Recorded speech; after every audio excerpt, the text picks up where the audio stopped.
He vanished beneath the scorching sun with nothing but a backpack and a dream. For over a year, no one knew if he had perished or survived. But in the heart of the desert, a wildlife biologist stumbled across something so unsettling it halted everything. This isn't just a story about survival. It's about fear, obsession, and a mind pushed past its limits. What happened to Lucas Haynes will stay with you long after this video ends. Before we begin, don't forget to like this video. Comment your thoughts below. We read every single one. And subscribe for more gripping true stories that uncover the hidden side of human endurance, tragedy, and mystery. Now, let's begin. March 14th, 2022, early morning, southern Algeria, edge of the Sahara. The world was still asleep, but Lucas Haynes was already miles ahead, tightening his sun hat, adjusting the straps on his sand-dusted backpack, and checking his GPS one last time. The desert yawned ahead of him, a boundless stretch of sun-baked emptiness, wind-whipped silence, and blinding light. He had already walked over 300 miles through the desolate terrain, documenting the slow death of ancient oases for an independent climate study. But that morning, something shifted.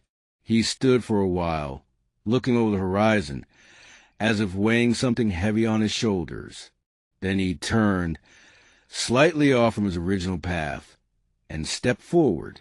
That one subtle change would alter everything. It was a decision no one could have predicted. Not his wife, not his colleagues, and certainly not Lucas himself. To understand what happened in the Sahara, we have to understand who Lucas Haynes was before the desert. At 34, Lucas was not a stranger to extreme conditions. A former paramedic with over a decade of field experience. He had seen more blood and heartbreak than most people ever would.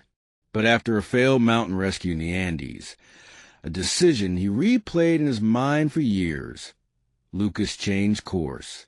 He left the chaos of the city for the serenity of nature, becoming what some called an eco-explorer.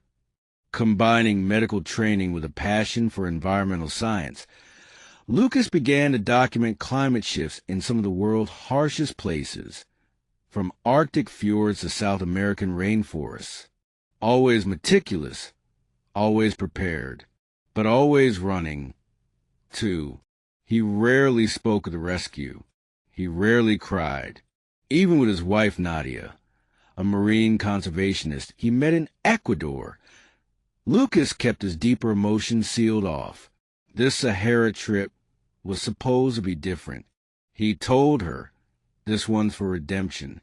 March 14th at 10:42 a.m., Lucas sent what would become his final satellite message. Hitting the dry flats now.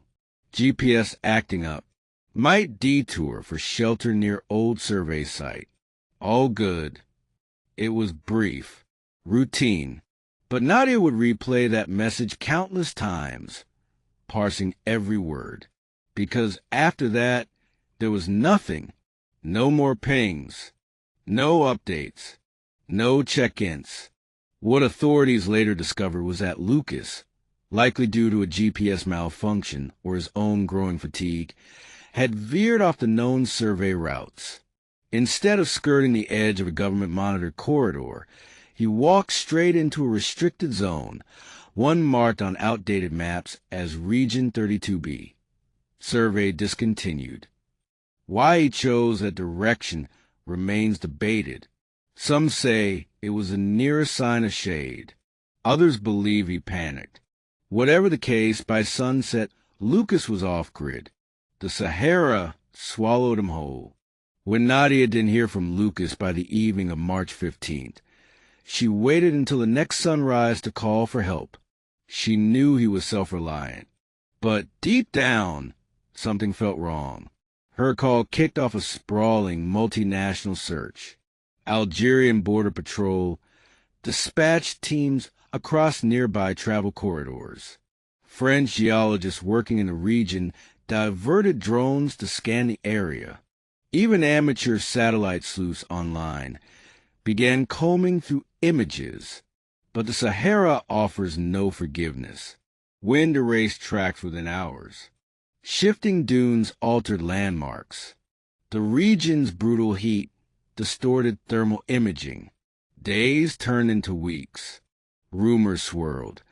Some believed Lucas had joined a mysterious desert cult that rejected technology. Others claimed he faked his disappearance to start a new life. One Reddit thread with over 20,000 comments suggested he was abducted by smugglers. Nadia didn't entertain them. She knew one thing. Lucas hadn't vanished by choice.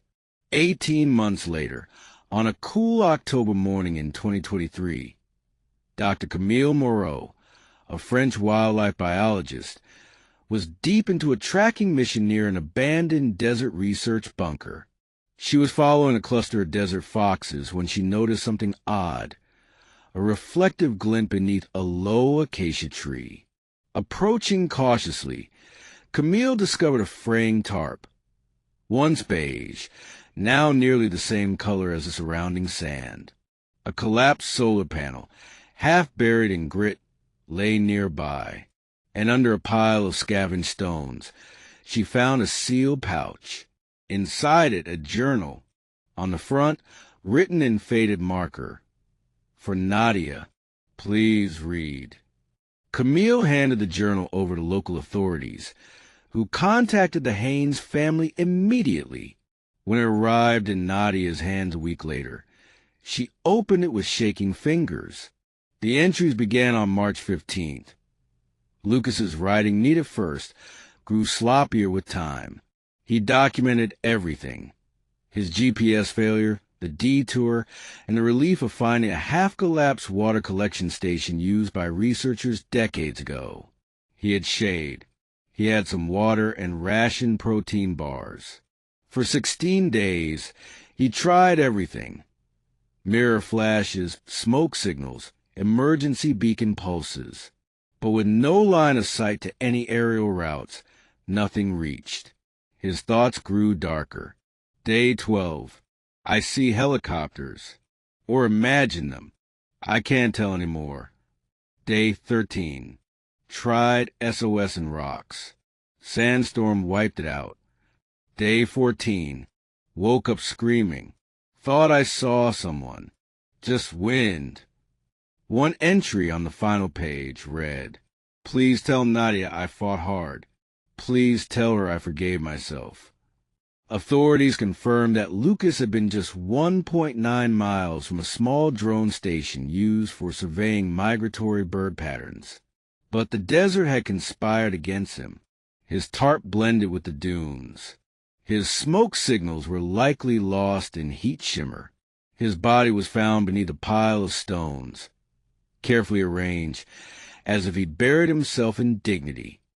Lucas didn't die because he lacked skill. He died because isolation frays the mind. As his medication, mild anti-anxiety pills, wore off, the journal revealed increasing confusion, paranoia, and hallucinations. Experts now use his writings in survival training seminars. Lucas Haynes died alone in the desert, but not without leaving something behind: a record, a warning, and a love letter to the woman he could never stop running from. His death wasn't about the desert's cruelty. It was about the quiet, hidden battles we fight within ourselves. His story is a haunting reminder that the most dangerous terrain isn't always sand or stone.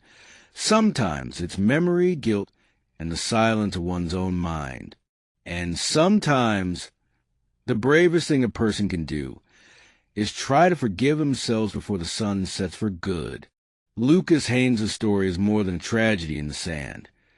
It's a mirror into how far we'll go to find meaning, redemption, and peace.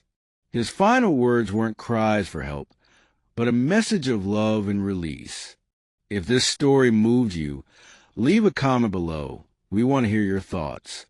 Do you think Lucas found what he was looking for out there? Like the video if you believe more people should hear stories like his. And most importantly, subscribe for more real-life mysteries that stay with you long after the final scene. Thanks for watching.